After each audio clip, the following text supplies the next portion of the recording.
네, 안녕하세요. 7월 30일 화요일 KB 리서치 모닝 미팅 시작하겠습니다. 먼저 전일 마감 시황입니다.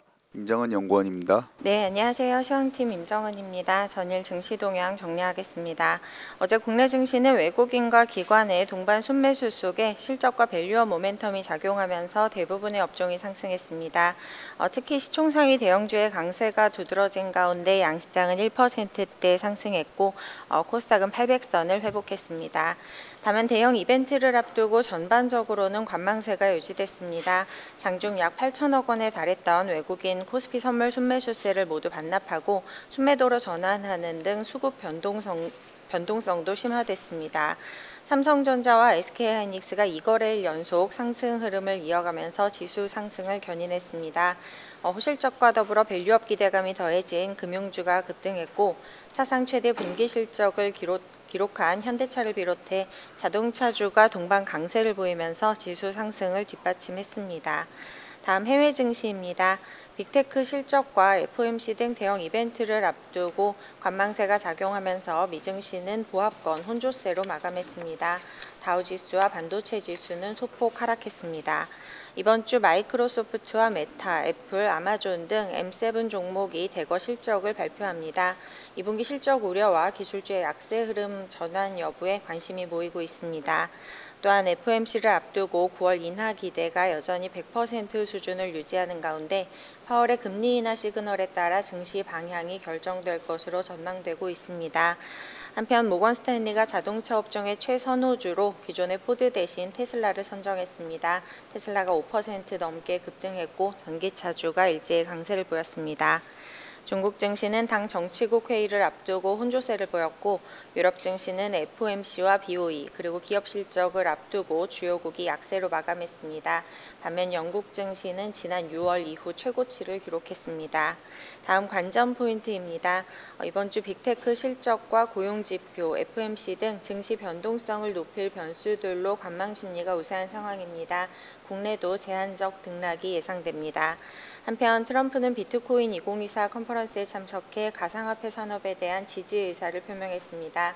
그러나 비트코인은 7만 달러를 돌파한 후 반락했습니다.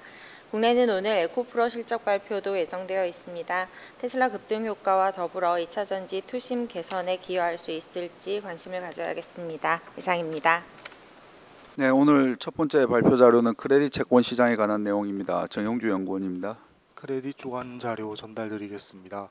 24년 7월 말 기준 더블A급 우량 회사채 공급은 여전히 적은 상태입니다. 순발행 섹터는 카드채와 캐피탈 더블A급입니다. 일반적인 우량물 마지노선을 고려할 때 수요자 입장에서는 공급 증가로 인한 스프레드 확대 부담에도 카드채를 활용할 가능성이 높습니다. 대부분의 우량 회사채 금리가 기준금리를 하회하고 있습니다. 현재 카드채 금리는 3년물이 3.41%, 연초이로 신용 스프레드 축소가 이어지면서 국고금리까지 하락했고 공사 3년물 3.20, 은행채 3년물 3.27 등 전반적인 우량채들이랑 비교했을 때 카드채의 신용 프리미엄과 절대금리 레벨 메리트가 과도하게 낮은 상황입니다. 그럼에도 한동안 투자자의 선택지는 카드채로 제한될 가능성이 높습니다. 시장의 하반기 피벗 기대가 강해질수록 채무 조달이 급하지 않은 기업들의 우량물 순발행 시점도 미뤄질 가능성이 높기 때문입니다.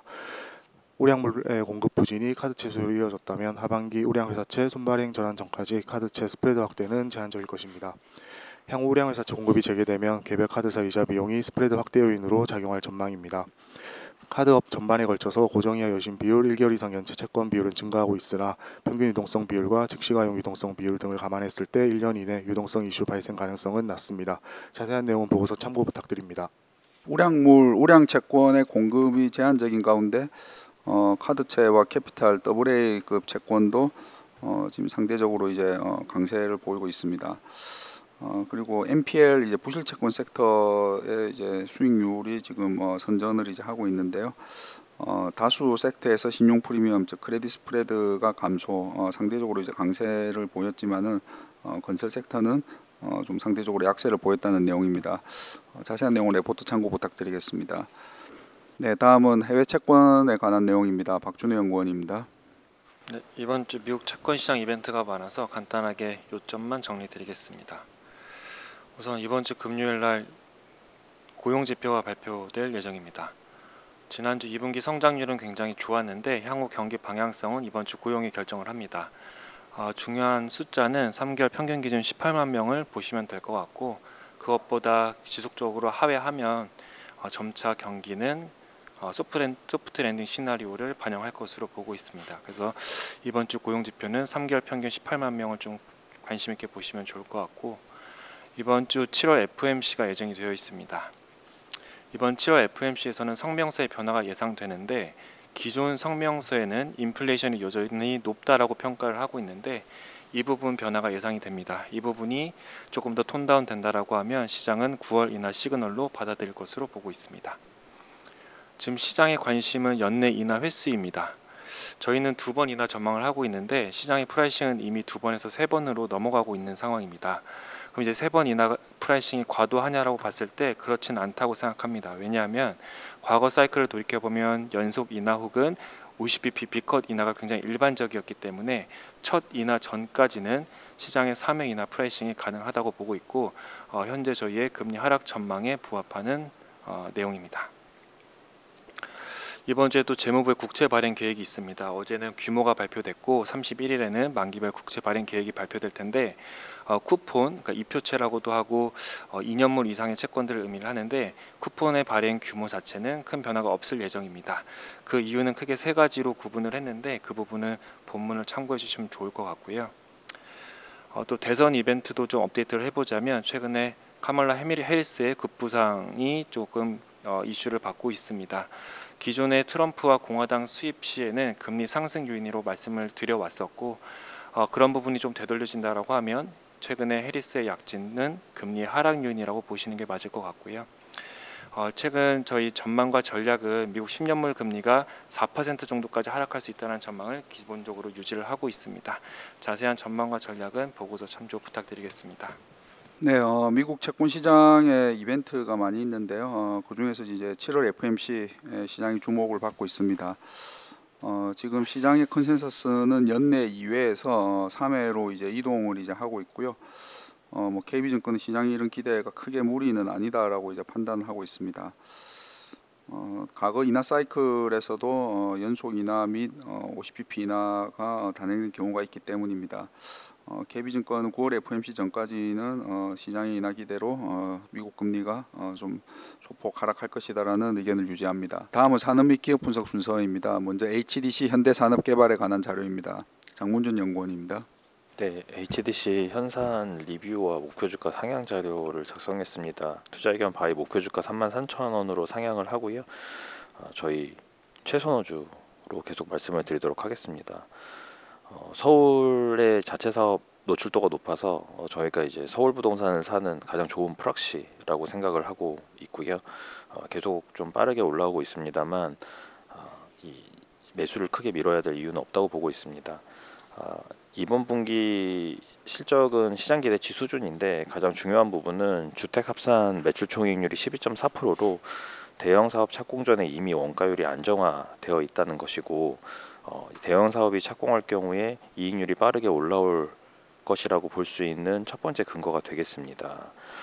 저희가 자체 사업 이익률이 하반기부터 좀 본격적으로 차별화가 될 것으로 보고 있는데, 이 차별적 이익률이 만들어지는 순간 주가 차별화가 더욱 심화되기 시작한다는 것을 이미 2014년에 구현대산업개발의 주가에서 본 적이 있습니다. 그래서 그런 부분들에 좀 집중할 필요가 있다고 보고 있습니다. 다음은 산업 전략 자료인데요. 저희가 이제 섹터에 대한 완전 무관심 구간에서 관심이 좀 올라오고 있는 구간이기 때문에 어떻게 대응하는 것이 가장 효과적일까를 좀 고민한 자료이고요. 저희는 계속 말씀드리지만 업종을 사는 것이 아니라 기업을 사야 되는 시점이다. 업종을 아직 바스켓으로 담기에는 조금 부담스러운 상황이라고 생각하고 있고요. 기업에 집중을 하는 게 확실하게 이기는 전략이라고 생각을 하고 있습니다. HDC 현대산업개발, 삼성 E&A, GS건설 세 종목의 포트폴리오 조합을 좀 추천드리고 있고요. 결국 핵심은 과거에도 주가가 장기간 바닥권에서 머물다 상승하는 시점에는 대부분 종목이 함께 오르기 시작합니다. 하지만 장기적으로 주가가 차별화되려면 이 개선되는 환경이 기업의 펀더멘털 개선으로 이루어져야 된다라고 보고 있는데, 결국 현재 환경 개선을 실제 펀더멘털 개선으로 이어갈 수 있는 기업을 찾는 게 핵심이다라고 말씀을 드리고 있고, 첫 번째 전략으로는 퓨어 플레이어들에 대한 셀렉티브 바이, 현상과 삼성 엔지니어링의 조합을 추천드리고 있고, 이 근거는 부동산 PF의 리스크를 PF가 없거나 이거를 넘어설 수 있는 기업에 집중하는 전략입니다. 두 번째 전략은 좀 공격적인 전략이 될 수 있는데, 업종보다 업황을 빠르게 빠져나올 수 있는 기업에 집중하는 것이 맞다라고 보고 있고요. 현상과 GS건설의 조합을 추천을 드리는데, 근거는 이 두 개의 회사가 전체 건설사 대비해서 상대적으로 원가가 전가됐을 가능성이 높은 23년 이후 분양 물량 비중이 높기 때문입니다. 자세한 내용은 자료 참고 부탁드리겠습니다. KB증권은 건설업종 투자 전략으로 업종 전반적 전체보다는 기업에 좀 집중하자라고 말씀을 드리고 있고요. 그 중에서 HDC 현대산업개발과 GS건설 그리고 삼성 E&A를 추천 종목으로 말씀을 드리고 있습니다. 특히 HDC 현대산업개발 같은 경우는 투자 의견 바이에서 목표 주가 33,000원으로 상향을 했고요. 가장 큰 배경으로는 서울 수도권 개발 사업이 많다라는 것입니다. 자세한 내용은 레포트 참고 부탁드리겠습니다. 네, 다음은 한국항공우주에 관한 자료입니다. 정동희 연구원입니다. 안녕하세요. 조선기계업종 담당 정동익입니다. 한국항공우주가 어제 2분기 실적을 발표했는데요. 매출액은 8,918억 원, 영업이익 743억 원을 기록을 했습니다. 영업이익은 컨센서스를 40% 이상 상회한 어닝 서프라이즈였습니다. 일회성 비용이 한 57억 정도 있었기 때문에 이를 반영하면 수정 영업이익은 800억 원 수준이고요. 영업이익률은 9%로 더욱 높아지게 됩니다. 부문별 매출액은 국내 사업이 2.4% YOY 성장을 했고요. 기체 부품 22%, 완제기 수출이 182% 기록을 했습니다. 매출액은 완제기 수출 부분이 폴란드양 매출 증가와 말레이시아양 매출의 진행률 반영 등으로 인해서 전년 동기 대비해서 972억 원 증가한 것이 가장 큰 영향을 미쳤습니다. 하지만 영업이익에 가장 큰 기여를 한 것은 기체 부품 사업입니다. 민항기의 부품을 에어버스나 보잉 등에 공급하는 비즈니스인데요. 항공기 수요 증가와 환율 상승이 겹치면서 매출과 이익이 모두 크게 증가했습니다. 회사 측에서는 기체 부품 사업의 2분기 매출 총이익률이 약 20% 수준이라고 밝혔는데요. 민항기 수요의 견조한 증가세가 지속이 되고 있어서 환율이 현 수준을 유지한다라고 하면 하반기에도 2분기 이상의 높은 수익성이 기대되는 상황입니다. 올해 주요 방산주들의 주가 수익률은 하나 에어로스페이스가 약 140%, 현대 로템이 80%, LIG 넥스원이 60% 등 평균 76%의 높은 상승률을 보였습니다. 하지만 한국항공우주는 2.2% 상승하는 데 그쳐서 주요 방산주 중에서 가장 부진했고요. 코스피 상승률 2.9%에도 미치지 못하는 상황입니다. 이는 상대적으로 높았던 밸류에이션, 또 대형 추가 수출 모멘텀의 부재, UAE 수리온 수출 계약 지연과 미 해군 훈련기 사업 이연 등의 영향으로 판단이 되는데요. 이러한 악재들은 주가에 대부분 반영되었고 밸류에이션은 충분히 낮아진 상황입니다. 한국항공우주에 대한 관심이 필요한 시점으로 생각하고 있습니다. 이상입니다. 네, 한국항공우주는 2분기 실적이 매출액 8,918억 원으로 전년 동기 대비 21% 증가, 영업이익은 743억 원으로 785% 증가를 기록을 했습니다. 매출액은 예상치와 유사했지만은 영업이익이 컨센서스를 크게 40% 이상 상회하는 서프라이즈를 기록을 했고요. 부분별로 매출액은 이제 국내 사업과 기체 부품 완제기로 봤을 때 완제기 수출이 큰 폭으로 증가했지만은 수익성에는 기체 부품 수익성이 개선이 기여도가 컸습니다. 올해 주요 방산주들의 이제 수익률 중에서 한국항공우주가 이제 가장 부진했지만은 하반기에는 캐치업 할 것으로 예상된다라는 내용입니다. 다음은 LG 헬로비전에 관한 자료입니다. 김유섭 연구원입니다. 안녕하십니까. 통신서비스 담당 김유섭입니다. 전일 발간한 LG 헬로비전 자료의 내용에 대해 말씀드리도록 하겠습니다. 목표 주가는 직전 대비 18% 하향하나 투자 의견 바이를 유지한다는 사실을 먼저 말씀드립니다. LG 헬로비전은 아시다시피 방송 가입자 이탈과 홈쇼핑 업계의 전반적인 업황 둔화가 핵심 화두입니다. 따라서 이와 같은 부분들이 주가에 반영되면서 연초 대비 17% 주가 하락하였는데요. 그러나 저희는 LG 헬로비전이 지난 1분기부터 새롭게 매출액을 분류해서 보고하는 사업, 렌탈 사업과 지역 기반 사업에 주목할 필요가 있다고 판단합니다. 해당 사업들은 높은 성장성을 보이고 있음에도 불구하고 별도로 표시가 되어 있지 않음에 따라서 시장에서 평가가 되고 있지 않는 것으로 보이기 때문입니다. 일단 이 두 사업은 2025년까지 연평균 14% 성장할 것으로 기대가 되고 있는데요. 렌탈 사업은 유료 방송과 관련 있는 품목인 TV만이 아닌 고가의 IT 기기 그리고 생활 가전 등으로 그 커버리지를 확장하면서 2021년부터 본격적으로 성장하고 있는 것으로 보입니다. 게다가 지역 기반 사업, 전기차 충전기 구축 사업이나 지역 채널 커머스 사업 같은 이들 사업은 취급고를 확대하면서 고성장을 보일 것이 기대됩니다. 뿐만 아니라 해당 사업 부문들의 실적 진척 동향이 공유되면서 주가 동인으로 적용할 것이 예상되고 있습니다. 대다수는 알려진 유료 방송 사업에 부진에 주목하고 있습니다만 새로운 사업에 초점을 둘 필요가 있어 보입니다. 목표 주가 4,400원, 투자 의견 파일을 유지합니다. 이상입니다. 네, LG 헬로비전에 대해 목표 주가를 44,000원으로 하향하지만 투자 의견은 바이를 유지합니다.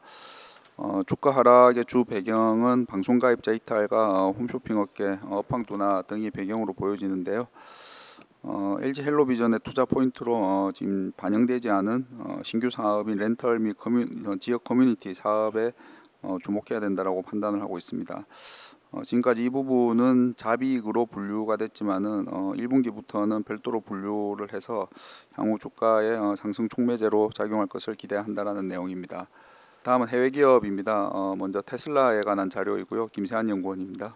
안녕하세요. 미국 주식 종목 담당 김세환입니다. 테슬라의 에너지 사업 강세로 차량 매출 둔화를 일부 상쇄를 하긴 했는데 인플레이션 업황을 사실 넘어서긴 조금 어려워 보이는 수준입니다.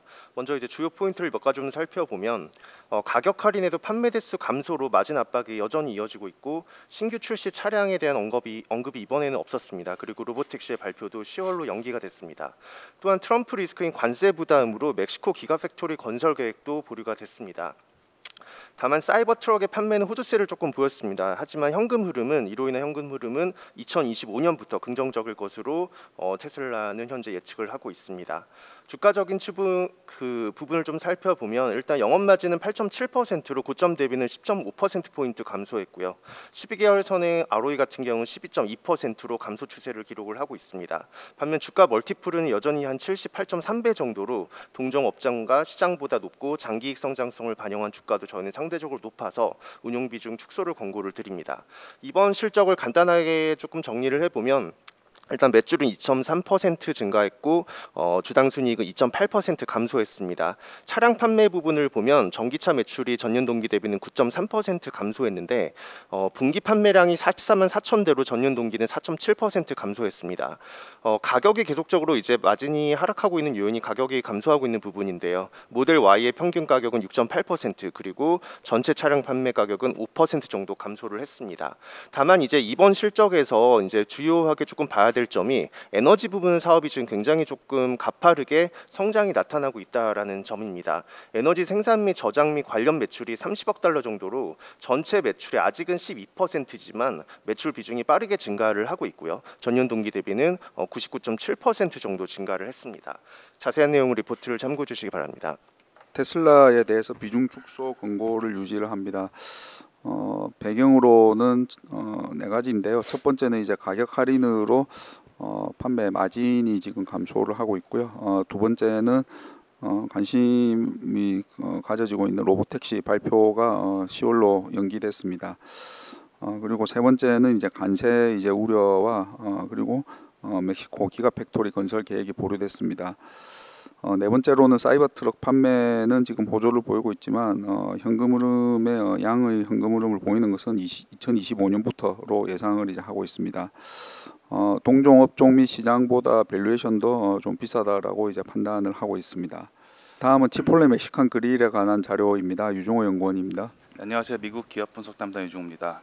치폴레의 주가는 최근 3개월간 하락세가 나타났는데요. 높은 주가 멀티플 부담과 그리고 이제 소셜 미디어에 좀 이슈가 있었던 것이 주요 원인입니다. 그러나 이번 2분기에 확인된 것은 매출과 이익률은 오히려 증가하고 있고 연간 가이던스도 기존대로 유지되고 있습니다. 또한 높은 시장 점유율도 그대로 동종기업 대비 높은 수준으로 유지되고 있기 때문에 저희는 상대 주가 매력은 높아졌다라고 판단하고 있습니다. 그러므로 운용 비중 확대를 권고드리는 바입니다. 치폴레의 12개월선 ROE 같은 경우에는 이제 꾸준한 자사주 매입과 이익 개선에 힘입어서 약 40% 수준으로 동종기업 대비 가장 높은 수준을 유지하고 있습니다. 또한 PE 멀티플도 최근 주가 하락으로 41.3배까지 낮아지면서 동종기업 대비해서는 여전히 높지만 향후 높은 이익 성장성 감안할 시에는 이제 주가 수준이 상대적으로 저평가 영역에 접어든다라고 봐도 된다라고 좀 보고 있습니다. 실적을 좀 보면은 매출과 주당 순이익은 시장 예상치를 상회했습니다. 원가 상승에도 가격 인상을 통해서 이를 방어했고 레스토랑 마진 전년 동기 대비 1.4%포인트 개선됐습니다.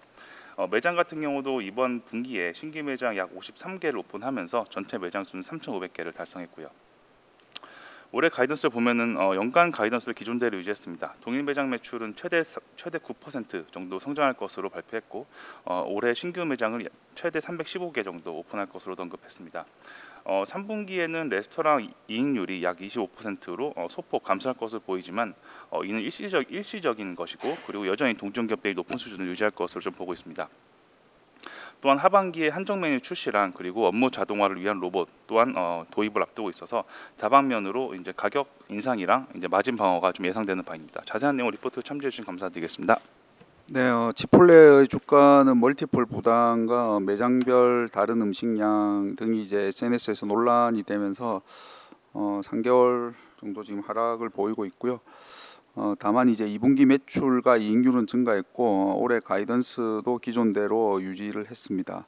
치폴레의 12개월 포드 ROE는 꾸준한 자사주 매입과 이익 개선에 힘입어서 동종기업 대비 높은 반면에 12개월 포드 PB는 낮아지는 등 지금 중장기로 상대 주가 매력은 있다라는 판단입니다.